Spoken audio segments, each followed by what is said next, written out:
Bonjour à tous et bienvenue sur la chaîne de Perle & Co, votre boutique en ligne spécialisée dans les perles et outils pour faire vos bijoux. Aujourd'hui, je vais vous donner 3 astuces ou 3 finitions à faire avec des chaînes serpentines. Ce sont des chaînes aux mailles très serrées, donc on ne peut pas mettre d'anneaux à l'intérieur.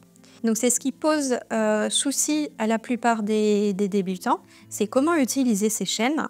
Est-ce qu'il faut les coller? Est-ce qu'il faut utiliser quelque chose de spécial? Et du coup, aujourd'hui, on va voir 3 méthodes différentes pour les utiliser. Vous retrouverez toute la liste du matériel dans la description de la vidéo et un lien vers l'article sur le sujet. Et ce fameux lien en description, il vous renvoie directement sur notre site avec toute la liste des produits à commander pour réaliser le tutoriel. Perle & Co, c'est une entreprise française qui référence plus de 60 000 produits. Et si jamais vous débutez ou vous êtes en manque d'inspiration, sachez que sur le site, il y a plus de 2000 tutoriels gratuits pour réaliser vous-même vos bijoux. Il y a de tout et pour tous les niveaux, débutants, intermédiaires, experts. Et pour le coup, moi je suis bien débutant, donc je vous laisse avec la vidéo, j'ai un tissage à finir. Bon visionnage à tous. Comme vous pouvez voir, ce sont des chaînes très fines. La méthode la plus connue, la plus classique, c'est d'utiliser des pinces à lacets.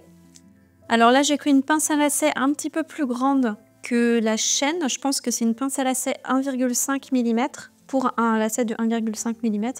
Et ma chaîne fait 0,9. Mais j'avais pris des lacets, il me semble, des pinces à lacets de 0,8 à 1 mm et c'était un peu juste. J'ai réussi à les utiliser, mais c'était un peu juste.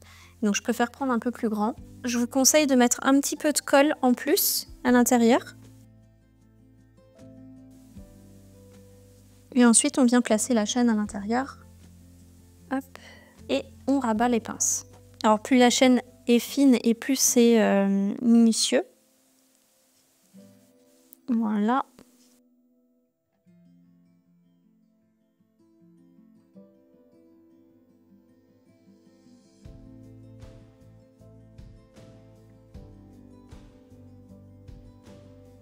On vérifie que ça tient et que c'est bien rabattu. C'est bon. Donc n'hésitez pas à appuyer et à serrer.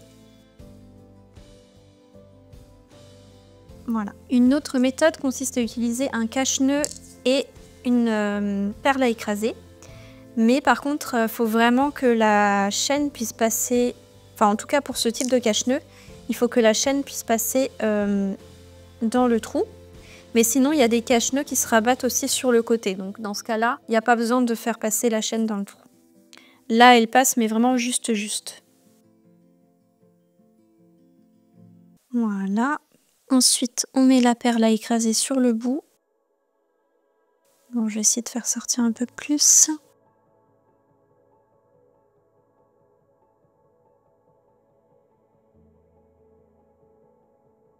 Et on écrase la perle à écraser. Donc on appuie très bien pour aplatir la perle à écraser sur la chaîne.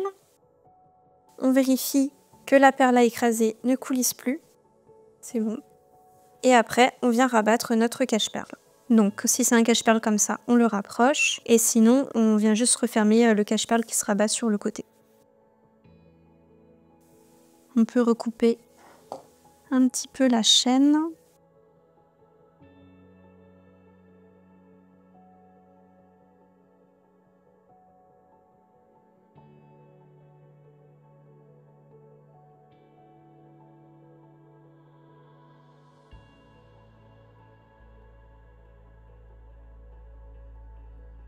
Et du coup, le but de faire ça, c'est de rajouter un petit anneau sur lequel vous pouvez accrocher après votre fermoir.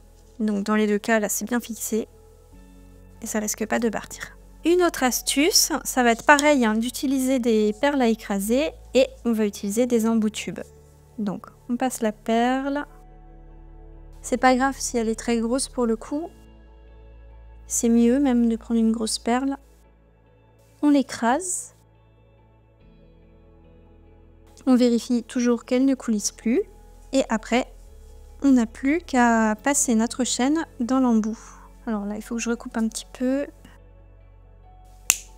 Voilà. Il vaut mieux qu'elle soit un peu grande, la perle à écraser, pour pouvoir bien bloquer la chaîne dans l'embout. Et vous voyez, je tire et ça ne fait rien. Donc c'est bien par exemple si vous souhaitez faire un bracelet multirang, si vous voulez associer des chaînes serpentines avec un tissage de perles par exemple. Voilà, c'est pour faire des bracelets un petit peu plus épais. On a des embouts tubes assez fins, je crois que ça commence à 5 mm.